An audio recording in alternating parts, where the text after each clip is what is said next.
Go ahead and open to Luke chapter 23. Luke chapter 23. If you want to, you can go ahead and open up to Mark 15. I'm going to take a short detour there in a little bit, but just a short one. So, Luke 23, as we continue on with the final day of Christ's life on this earth. As these events unfold. So where we've been is we've seen the arrest in the middle of the night, right, under the shroud of darkness because they dare not come and get him in the bright of day from crowds of people. The betrayal of Judas, the illegal trials, the denial of Peter, then the appearance before Pilate, where Pilate's saying he didn't do anything wrong, send him to Herod, where Herod tosses him back to Pilate, and Pilate still tries to get him released because he hasn't done anything wrong. And the release of Barabbas, and now here we have, finally the condemnation has been declared. Pilate has washed his hands and said, fine, his innocent blood be on you. And we find ourselves now here in Luke 23 in verse 26.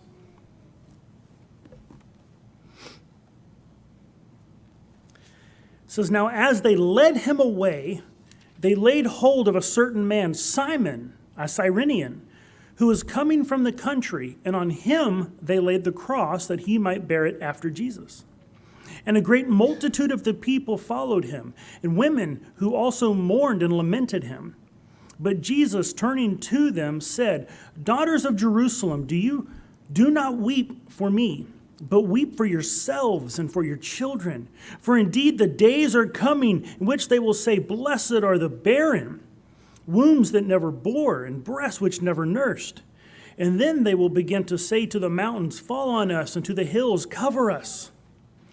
For if they do these things in the greenwood, what will be done in the dry? And so what we see here, what we're going to take a look at, is Christ on the road to the cross. So he's been declared guilty, he's been declared to be executed, and he's being sent to the cross. And along the way, there are certain people that are present. And so we're going to take a look at who those people were, the events that kind of happened there, and what maybe we can take away from it ourselves. And so, excuse me. So first, we have Simon. This guy, Simon. Poor guy, he's just wandering into town, and he gets grabbed by a soldier and told to carry a cross. Verse 26, it says, as they led Jesus away, they laid hold of a certain man, Simon, a Cyrenian, who was coming from the country, and on him they laid the cross that he might bear it after Jesus. Now, before we dig into Simon too deeply, we have here what might appear to be a contradiction. Some people have accused, right? So here they grab this guy Simon and say, hey, you carry the cross. Well, the problem is Matthew, Mark, and Luke tell us that, but John doesn't mention Simon at all. It just says Jesus carried the cross and out they went to Golgotha, to Calvary. So who carried the cross? Did Jesus carry the cross? Or did Simon carry the cross? And I'm hoping that by now, at this point, as we've been going through the Gospels now, seeing these things, your mind is going, both. They both carried the cross. There's no reason whatsoever to see any kind of contradiction. Some scholars have actually speculated that Simon helped Jesus carry the cross. I've actually seen this depicted in movies where it's like they're both, here's the deal. They would put the cross, the cross beam is what people usually assume it is. They would tie it to their back and they would have to carry the cross beam of their own cross to the place to be crucified. And I've seen it depicted where Simon actually kind of got under Jesus' shoulder and they were side by side carrying this big thing. I've seen it where, they took it off Jesus and put it on Simon. I've even seen where some say, no, it wasn't just the cross beam, it was the entire cross. And so Simon is actually dragging up the end, right? So Jesus had the cross and the end was dragging behind him, and now Simon's having to carry the back end. I've seen that both ways. So either way, they're both carrying the cross. The important thing, though, that I think we need to recognize here is regardless of who was actually carrying what part, there's this little phrase that people often say. It's that the absence of evidence is not evidence of an absence.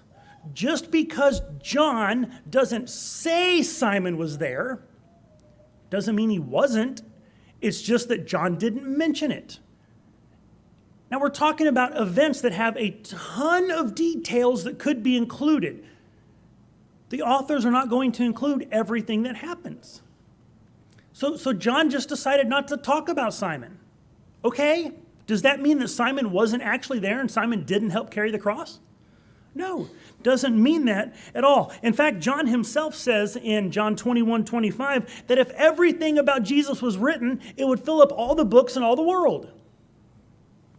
So, of course, there are a lot of things that are left out. No contradiction needing to be imagined there. So why did they make Simon carry the cross? Again, we're not specifically told. A lot of scholars think that it was Jesus after his severe beatings. He's undergone at least 3 at this point. That he was just too weak from the pain and the blood loss, that he was stumbling and falling and physically could not carry the cross, so they grabbed someone to carry it for him. Some people say maybe it's just moving too slow and the Romans were just wanting to get this over with. So they grabbed someone to go and just get him out there. Either way, excuse me, whatever the cause for why they made Simon carry the cross, what we see going on here is actually a really good example of how a seemingly random event actually unfolds and the consequences which follow after it fulfill God's plan. The idea that we can never actually know the effects going forward of any specific event in our life, so we don't know what good might come out of it and the ripples that might happen, right? If you're familiar with the idea of the butterfly effect, right? That there's a butterfly somewhere halfway around the world that flutters its wings, and that little breeze from the wings, builds and adds to other things, and, the weather system forms, and it, hurricane across the globe on the other side. It's the idea that some small thing, right, ripples in a pond. You drop a stone over here, it affects the things over there, and we don't know what those will be. But I think here we see a really good example. Because what we see is the fact that they mention Simon. This isn't just some random guy. The gospel authors are pointing out this is a specific person. This is someone they're trying to draw your attention, not just that they grabbed someone, not just that he happened to be from Cyrene, but this was Simon from Cyrene. They're pointing out a specific person. And actually in Mark 15, verse 21, Mark gets even more specific. He says, then they compelled a certain man, Simon, a Cyrenian, the father of Alexander and Rufus, as he was coming out of the country and passing by to bear the cross. So he's actually being very specifically identified. He's not just this guy named Simon. Simon's a very common name. What Simon was he? Well, he was Simon the Cyrenian, who was also the father of Rufus and Alexander. See, they would identify a person in many different ways to let you know specifically who they're talking about, whether by the place they're from, what their job was, who their family was. That they would give you something about that person to let you know the specific individual they're referring to. And what's interesting is that the gospel that gives us the most detailed information about who Simon is the Gospel of Mark. And Mark is writing in Rome. So you have Mark writing his gospel in Rome, who his readers that he has in mind that he's writing to would have been the Christians in Rome, and he decides, I need to let them know this is Simon, the father of Alexander and Rufus, which means the people in Rome knew Alexander and Rufus. So in the church in Rome, there's people who would have known who Mark is talking about, and they went, wow, Rufus's dad is the guy who carried the cross? What makes that even more interesting is that we actually know a Rufus who is in Rome. In Romans chapter 16, verse 13, Paul, as he's closing out his letter, he's giving his usual greeting. Say hi to so-and-so. Tell this person I'm thinking about him. Tell that person I'm praying about him. And he says in verse 13, greet Rufus, who is chosen in the Lord, and his mother and mine. Different translations kind of show that out, that whenever he's referring to the mother, he's saying that she was like a mother to me. So here Paul, writing to the church in Rome, is saying, say hi to Rufus and his mom. So Paul knows Rufus and his mom. Well, that's interesting. Where does Paul know Rufus from? Well, in Acts chapter 11 and 13, don't have to turn there, but just because there's fairly lengthy passages that are talking about what's going on. That the focus of the church begins to shift away from Jerusalem, and it centers in a town called Antioch. Well, we know that the church in Antioch, some of the foundational members of planting that church were from Cyrene. And Antioch is the place where Paul comes to Antioch, lives for about a year ministering and teaching, and then from there they send out Paul and Barnabas on the first missionary journey. So there's Paul in Antioch, where there is a good collection of Christians who are from Cyrene, and then we see that he's referring to this guy Rufus, who Mark's referring to as the man who carried the cross. And so it is not too big of a stretch to think that Paul met Rufus in Antioch and got to know the family. So whenever we put the pieces together, here's what we see. Simon carries the cross. He ends up becoming a Christian.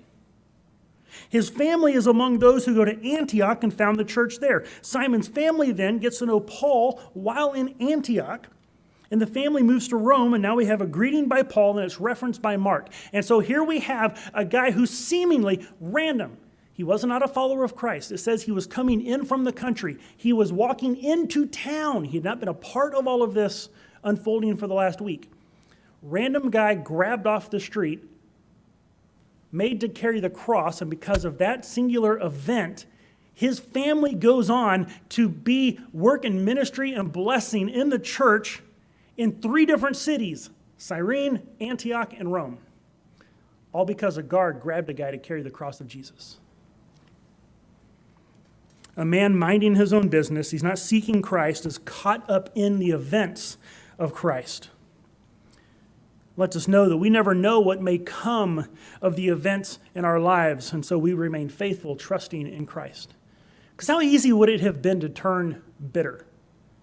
Minding my own business, going to Jerusalem to celebrate Passover, and can you believe what those Romans did to me? They made me carry this guy's cross. But that's not his heart. That's not his attitude. Rather, he ends up becoming a Christian, and look at all the blessing that flows out of it. Okay, so we have Simon. Then we have the multitude. Always a nice, good, vague statement. Verse 27, a great multitude of the people followed him. Now, who are these people? Who is this multitude? Well, they're the people who were there at the headquarters, at the praetorium. They were the crowd that was at Pilate's palace that were saying, crucify him, crucify him. Actually, I think that there's 2 groups mixed up in here. There are those who were there from the beginning demanding Jesus' crucifixion, and then as the crowd went, I'm sure they gathered onlookers. That's just human nature, right? Whenever we see something interesting going on, we want to stop and look. Want to see what's going on? Some looky-loos, rubberneckers, joining in the procession. So we basically have 2 kinds of people represented in this multitude. We have enemies of Jesus, and we have spectators. Right? We have the people who had been there crying for his crucifixion, and we have people who just followed to see what was going on. So the enemies, these would be the chief priests. This is the mob who are angry, crying out for his crucifixion, motivated by their pride and envy. That's what we were told in the last passage. That Pilate actually, he said he knew that the reason the chief priests were out for Jesus was their envy. Right? It's their pride that he was a threat to them. And of course, the crowd, they're being turned and disappointed because they're saying he couldn't possibly be the Messiah. So the priests and the leaders are threatened by, Jesus was threatening their power. The mob, Jesus didn't give them what they wanted, the overthrow of Rome.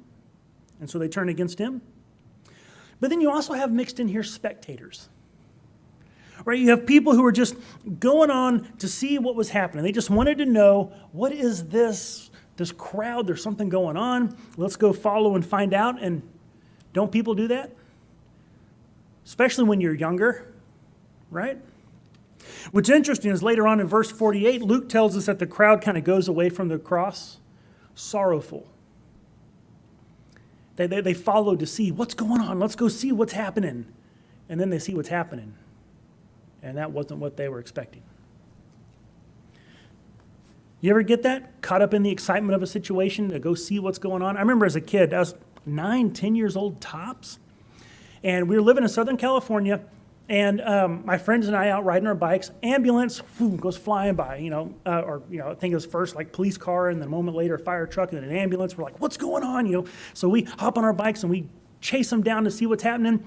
And we saw what was happening. It was a car wreck, a really, really bad car wreck. And so there I am, 9, 10 years old, and I'm seeing the car with the busted, bloody windshield and the body laying on the ground with the sheet over it. Oh, that wasn't what I was expecting at all. The same thing happens. The crowd, what's going on? The guards are leading someone out. Everybody's yelling and screaming about something. Let's go see what's going on. And Jesus crucified. Not what they were expecting. But even though they're initially caught up in the excitement of the public spectacle, then reality sets in. What's interesting is some people, how many of these people are changed by the event? How many of these people go, that's Jesus of Nazareth? Why is he on the cross? And they're affected by it. How many of them actually go, oh, another guy on a cross, nothing to see here, moving along?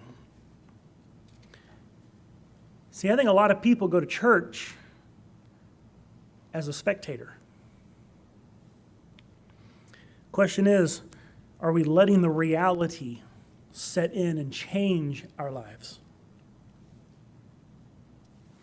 So we have Simon, we have the multitude, now we have the women. There's some women following along as well. Verse 27 says, and a great multitude of people followed him, and women who also mourned and lamented. Now this is interesting to say. These are not the women disciples of Jesus. These are not women followers of Jesus who are coming along and they're grieving over what's happening. These are professional mourners. Isn't that a weird thought to us? It's actually a fairly common practice in some parts of the world.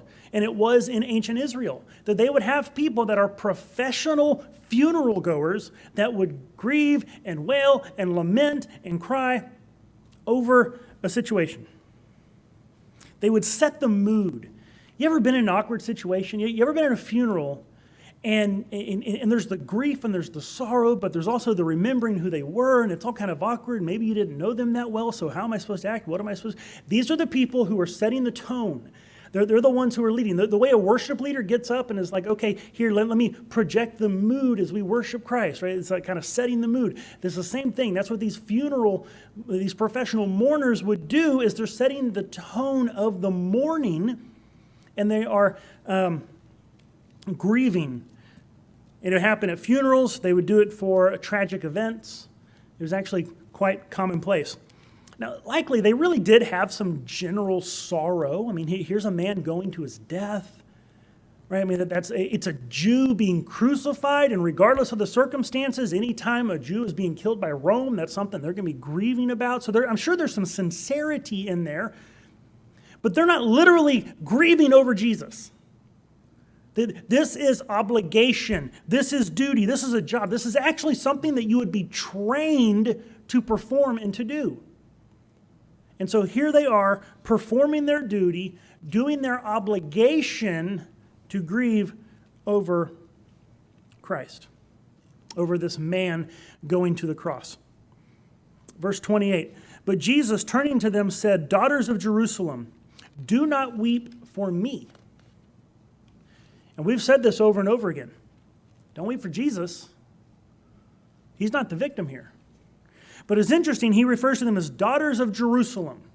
Now you might think, well, yeah, they're women, they're in Jerusalem, what else would you call them? That term, daughters of Jerusalem, is used in the Old Testament, and it's broadly referencing the nation of Israel.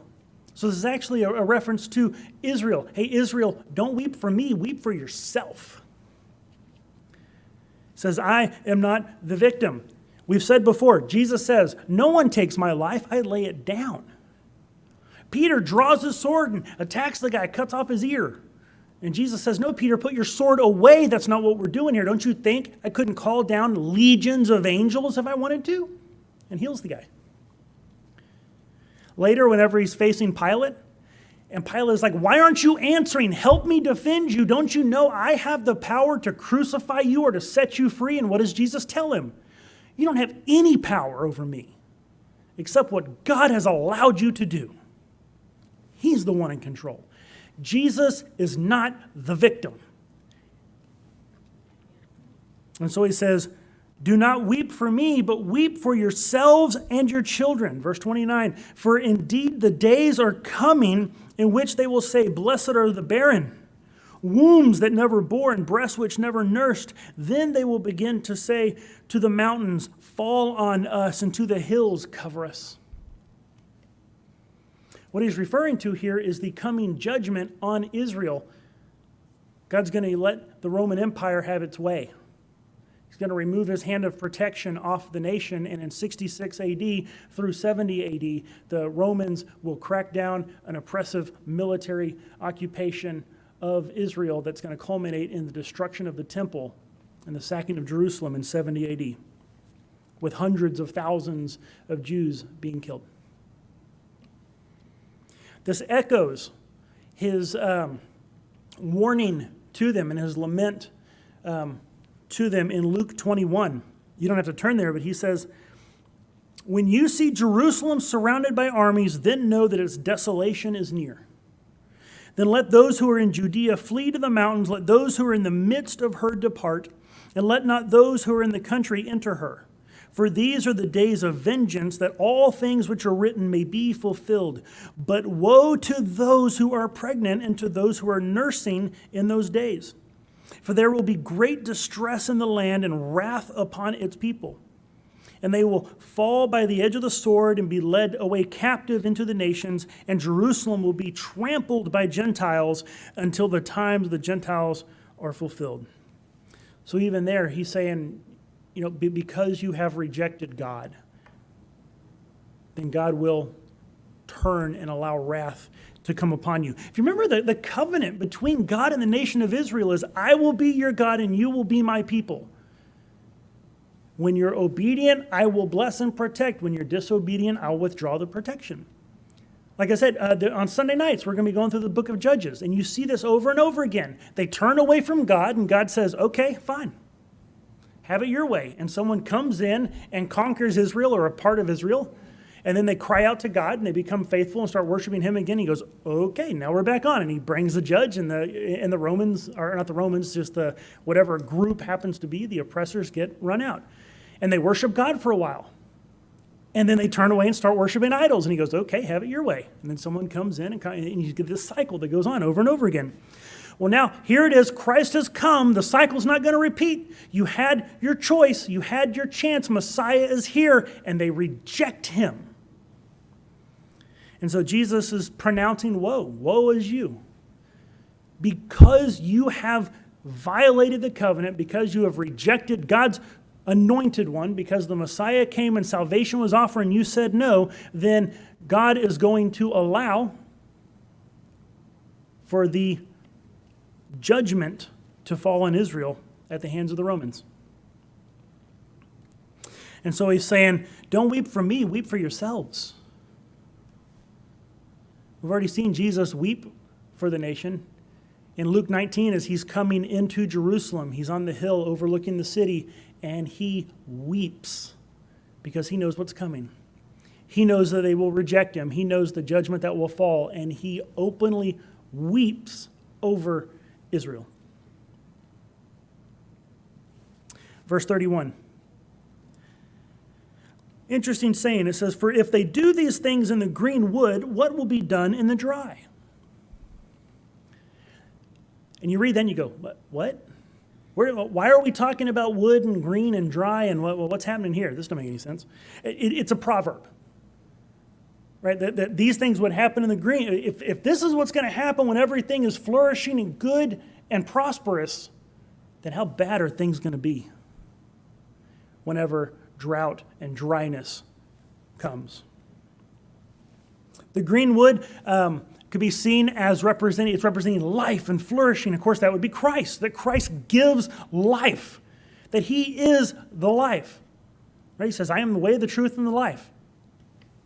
And that the dry wood is the equivalent of death and sorrow. This is apostate Israel that have turned their back on God. And he's saying, look, if they're going to crucify me, innocent man going to the cross, if this is what's going to happen in the good times, what do you think is going to come down the line? If Rome does this to Christ, what will they do to Israel? And of course, we know what they did to Israel in 70 AD. So we stop and we look, and on the way to the cross, we see several different types of people and their response to Jesus. So who do we have? We have those who oppose... Try that again.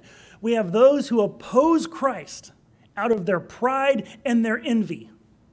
We have those who are merely curious. Oh, what's going on? Let me go check out this Jesus guy. What's happening here? We have those who perform out of obligation and duty, but they have no real faith. And we have those who get caught up into Christ's story. So kind of the question lingering there is, which one are you?